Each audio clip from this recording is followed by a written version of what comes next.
नूरानी सल्तनत नाम का एक परियों का देश था। इस सल्तनत के राजा सुल्तान जौरान अपनी न्यायप्रियता के लिए जाने जाते थे। उनकी 7 बेटियां थीं जो पूरे परलोक में अपनी सुंदरता और जादुई शक्तियों के लिए मशहूर थीं। लेकिन इन सब में सबसे अलग और चमत्कारी थी 7वीं राजकुमारी फराह। फराह साधारण परियों जैसी नहीं थी।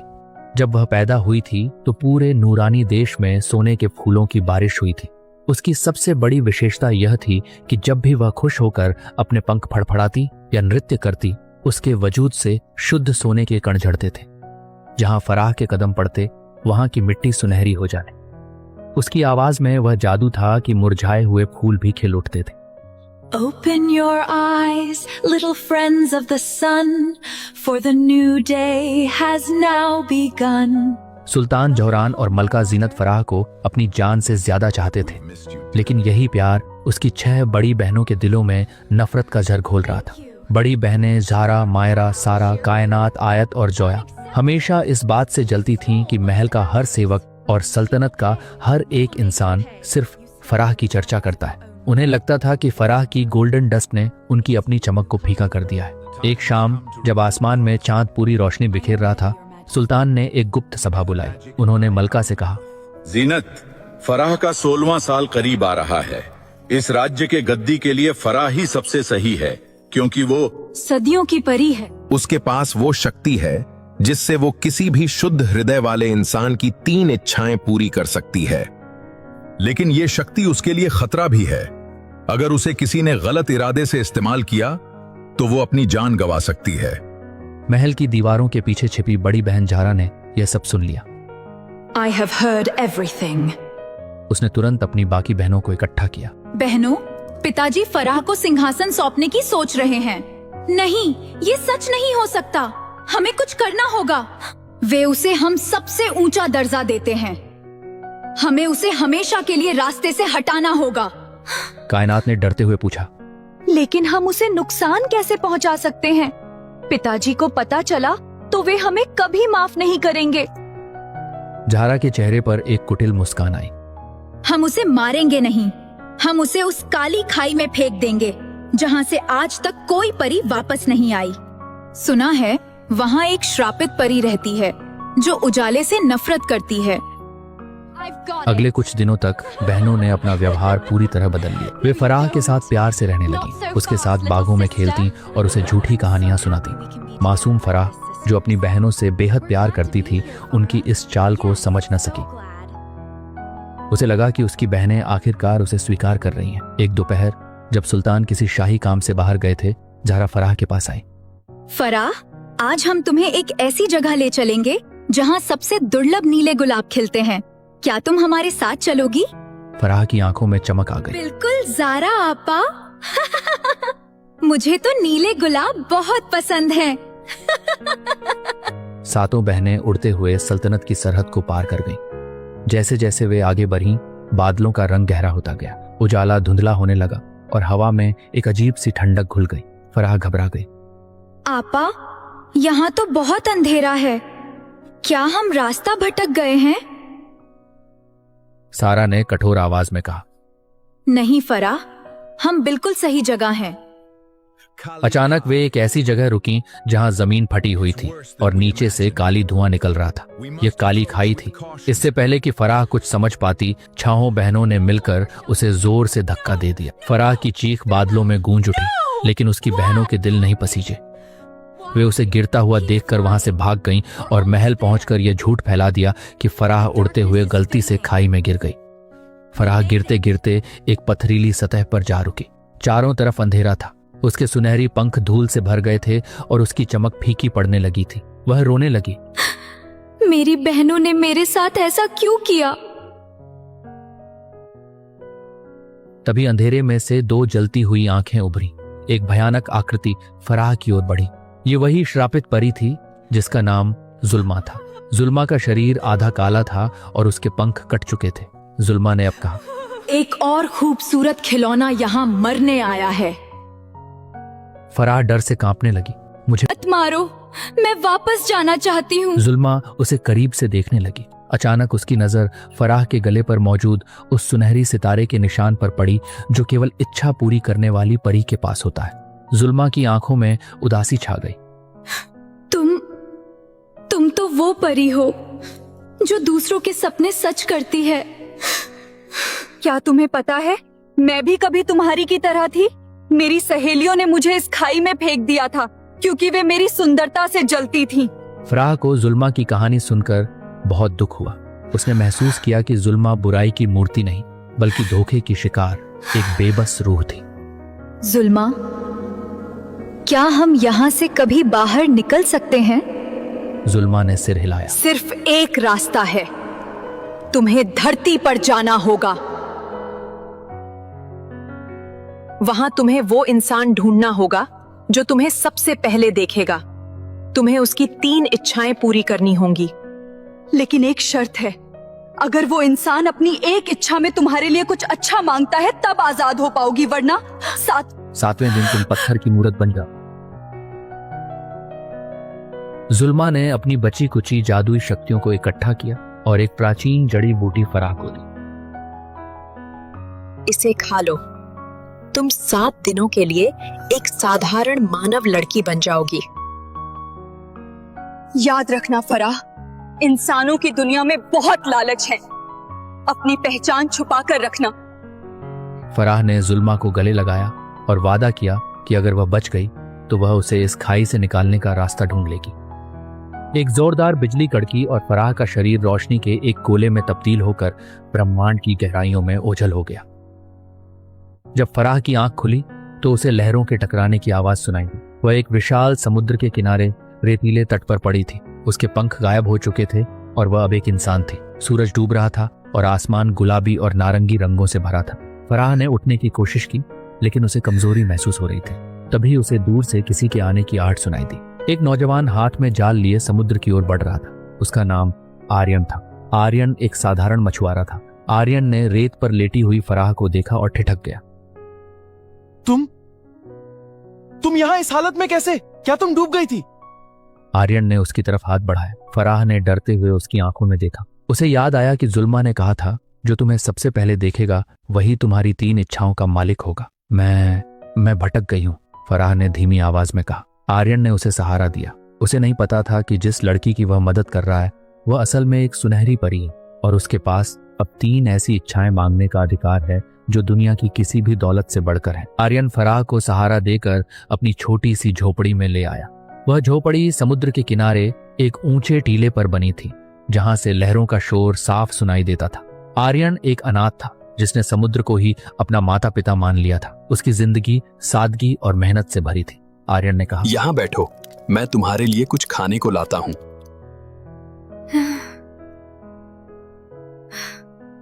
उसने फराह को एक लकड़ी की कुर्सी पर बिठाया और खुद चूल्हा जलाने लगा। फराह खामोशी से उसे देख रही थी। उसने गौर किया कि आर्यन के कपड़े पुराने थे लेकिन उसका घर बहुत सलीके से सजा था। दीवार पर मछलियों के जालों के साथ साथ कुछ सुंदर शंख और रंगीन पत्थर सजे थे। फराह ने महसूस किया कि इस घर में दौलत नहीं पर सुकून बहुत था। जब आर्यन ने उसे गर्म सूप का प्याला दिया तो फराह ने हिचकिचाते हुए पूछा, तुमने मुझे बचाया, क्या तुम मुझसे कुछ मांगना नहीं चाहोगे? मांगना? भला एक अजनबी मेहमान से कोई क्या मांगता है? बस तुम ठीक हो जाओ, यही काफी है। फराह को याद आया कि वह एक परी है और उसे अपनी शक्तियां साबित करनी होंगी। उसने नीची आवाज में कहा, आर्यन, मैं कोई साधारण लड़की नहीं हूँ। मैं तुम्हारी 3 इच्छाएं पूरी कर सकती हूँ। आर्यन को लगा कि शायद सदमे की वजह से लड़की का मानसिक संतुलन बिगड़ गया है। उसने उसे बहलाने के लिए मजाक में कहा, अच्छा, अगर ऐसी बात है तो मेरी पहली इच्छा ये है कि कल सुबह जब मैं सोकर उठूं तो मेरी पुरानी कश्ती एक शानदार जहाज में बदल जाए ताकि मैं गहरे समुद्र में जाकर ढेर सारी मछलियां पकड़ सकूं। फराह ने धीरे से आंखें बंद की और अपने मन में नूरानी सल्तनत की रोशनी का कुछ मंत्र पढ़ा। उसके शरीर से एक हल्की सुनहरी चमक निकली जिसे आर्यन ने गिरते हुए दिए की रोशनी समझकर अनदेखा कर दिया। अगली सुबह जब सूरज की पहली किरण ने दस्तक दी तो तट पर शोर मच गया। आर्यन की आंख खुली और वह भागता हुआ समुद्र की ओर गया।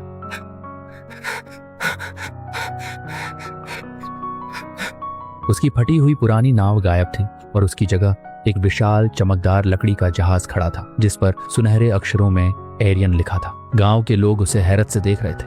आर्यन के होश उड़ गए। वह दौड़ता हुआ झोपड़ी में वापस आ गया।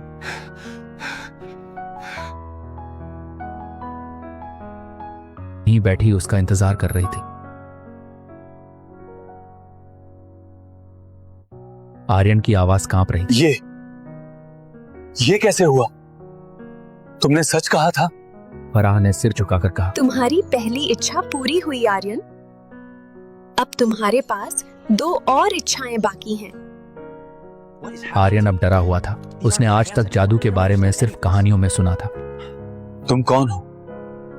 क्या तुम कोई जादूगरनी हो या कोई रूह? मैं फराह हूँ, परियों के देश की राजकुमारी। उसने अपनी सच्चाई बता दी। उसने यह भी बताया कि उसके पास केवल 7 दिन हैं, लेकिन उसने वह शर्त नहीं बताई कि अगर आर्यन ने उसके लिए कुछ नहीं मांगा तो वह पत्थर की बन जाएगी। जैसे जैसे दिन बीतने लगे आर्यन और फराह के बीच एक गहरा रिश्ता बनने लगा। आर्यन उसे रोज समुद्र की सैर पर ले जाता।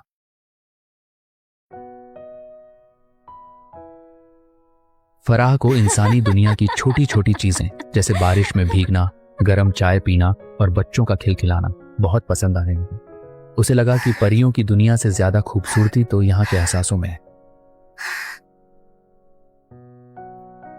गांव के जमींदार ठाकुर विक्रम सिंह को जब आर्यन के अचानक अमीर होने और उसके घर में रहने वाली रहस्यमयी लड़की का पता चला तो वह लालच से भर गया। वह एक शाम आर्यन की झोपड़ी पर आया।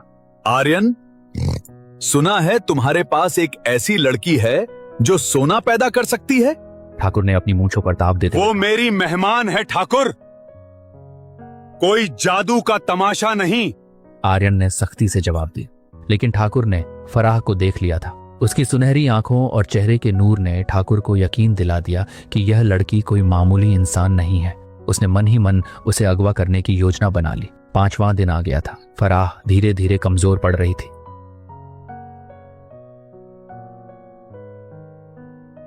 उसके वजूद का जहर जो उसे काली खाई में मिला था अब अपना असर दिखा रहा था। उसकी त्वचा पीली पड़ने लगी थी। आर्यन ने उसकी हालत देखी तो वह बेचैन हो गया। फराह, तुम बीमार लग रही हो।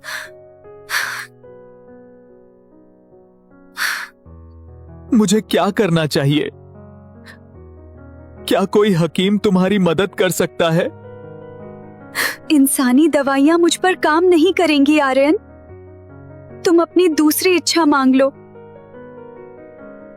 वक्त निकला जा रहा है। आर्यन ने सोचा कि शायद फराह को अपनी दुनिया की याद आ रही है। उसे लगा कि अगर वह अमीर हो जाएगा तो शायद वह फराह के लिए सबसे अच्छे इंतजाम कर पाएगा। मेरी दूसरी इच्छा यह है कि मेरा ये छोटा सा घर एक महल में बदल जाए और मेरे पास इतनी दौलत हो कि मैं तुम्हारी हर जरूरत पूरी कर सकूं। पलक झपकते ही वह टूटी झोपड़ी एक आलीशान महल में तब्दील हो गई। अलमारियां सोने चांदी से भर गईं और नौकर चाकर हाथ बांधे खड़े हो गए। आर्यन अब उस इलाके का सबसे रईस आदमी था, लेकिन उसे खुशी नहीं हुई। उसने देखा कि फराह अब भी उतनी ही उदास और कमजोर थी। उसे समझ आया कि दौलत से आराम खरीदा जा सकता है, लेकिन किसी की जान या खुशी नहीं। 6ठा दिन बीत गया। फराह अब बिस्तर से उठ भी नहीं पा रही थी। उसके पैर धीरे धीरे सख्त होने लगे थे। पत्थर में तब्दील होने की प्रक्रिया शुरू हो चुकी थी। आर्यन पूरी रात उसके पास बैठा रहा। फराह, मुझे ये महल नहीं चाहिए। मुझे बताओ कि तुम ठीक कैसे होगी। तुम्हारी तीसरी इच्छा अभी बाकी है, मांगो। मैं क्या मांगू? फराह की आंखों से एक आंसू टपका जो फर्श पर गिरते ही एक सुनहरे मोती में बदल गया। आर्यन, नियम के अनुसार इच्छा तुम्हें मांगनी है, मुझे नहीं। और याद रखना, कल सूरज डूबने से पहले तुम्हें अपनी आखिरी इच्छा पूरी करनी होगी। उधर ठाकुर विक्रम सिंह ने महल पर हमला करने की तैयारी कर ली थी। उसे लगा कि यही सही मौका है जब वह फराह को हासिल कर हमेशा के लिए दुनिया का सबसे अमीर आदमी बन जाएगा। आर्यन एक बड़ी कशमकश में था। एक तरफ ठाकुर का खतरा था और दूसरी तरफ फराह की टूटती हुई सांसें। उसे अभी तक यह नहीं पता था कि उसकी एक आखिरी इच्छा ही फराह की जिंदगी और मौत के बीच की दीवार है। 7वें दिन की सुबह बहुत भारी थी। फराह के शरीर का आधा हिस्सा पत्थर का हो चुका था। उसकी सुनहरी त्वचा अब ठंडी पड़ती जा रही थी। वह हिल भी नहीं पा रही थी। केवल उसकी आंखों में अब भी वही नूर बाकी था जो बार बार आर्यन को देख रहा था। महल के बाहर ठाकुर विक्रम सिंह के आदमी हमला करने के लिए जमा हो चुके थे। आर्यन, उस लड़की को हमारे हवाले कर दो, वरना हम इस महल को राख कर देंगे। ठाकुर की आवाज गूंजी। आर्यन के पास अब कोई सेना नहीं थी, केवल उसकी निस्वार्थ भावना थी। वह फराह के पास घुटनों के बल बैठ गया। फराह, मुझे सब समझ आ गया है। तुम पत्थर बन रही हो क्योंकि मैंने अब तक केवल अपने लिए मांगा है। फराह ने बहुत मुश्किल से अपने होंठ हिलाए। आर्यन, भाग जाओ, ठाकुर तुम्हें मार देगा, वो मुझे ले जाए। वैसे भी मैं अब पत्थर की मूरत बनने वाली हूँ। नहीं, रिश्ते और जान दौलत से नहीं खरीदे जाते। आर्यन की आंखों में दृढ़ निश्चय था। जैसे ही सूरज डूबने के करीब आने लगा और उसकी आखिरी लाल किरणें कमरे में दाखिल हुईं, ठाकुर के लोगों ने दरवाजा तोड़ दिया। ठाकुर कमरे में दाखिल हुए। हटो आर्यन, ये जादुई लड़की अब मेरी कैद में रहेगी। आर्यन खड़ा हुआ और फराह का हाथ थाम लिया। उसने चिल्लाकर कहा, फराह, मेरी तीसरी और आखिरी इच्छा सुनो। मैं चाहता हूं कि तुम पूरी तरह ठीक हो जाओ, तुम्हारी सारी जादुई शक्तियां वापस आ जाएं, तुम्हारा हर अरमान पूरा हो और तुम खुशी खुशी अपने देश वापस लौट सको। जैसे ही आर्यन ने ये शब्द कहे, एक जोरदार धमाका हुआ। पूरे महल में इतनी तेज सुनहरी रोशनी फैली कि ठाकुर और उसके लोग कुछ नहीं देख पा रहे थे। फराह का पत्थर बना शरीर मोम की तरह पिघलने लगा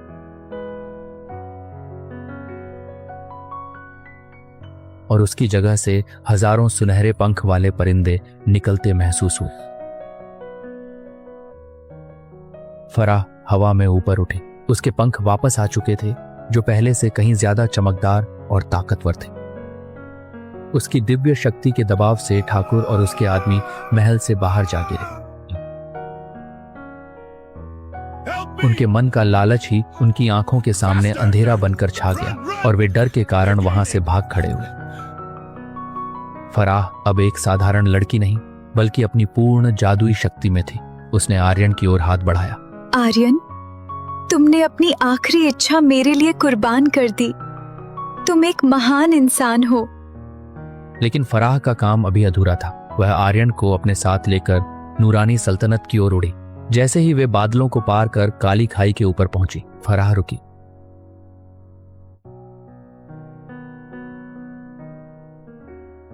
उसने अपने हाथ से सुनहरी धूल नीचे गिराई।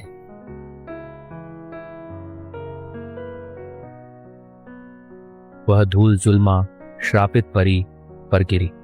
देखते ही देखते जुल्मा का अभिशाप टूट गया और वह वापस एक सुंदर परी बन गई। जुल्मा ने रोते हुए कहा, शुक्रिया फराह, तुमने साबित कर दिया कि नफरत का इलाज सिर्फ मोहब्बत है। जब फराह अपने पिता के महल पहुंची तो वहां सन्नाटा छाया था। सुल्तान जोरान अपनी बेटी के गम में बीमार पड़े थे।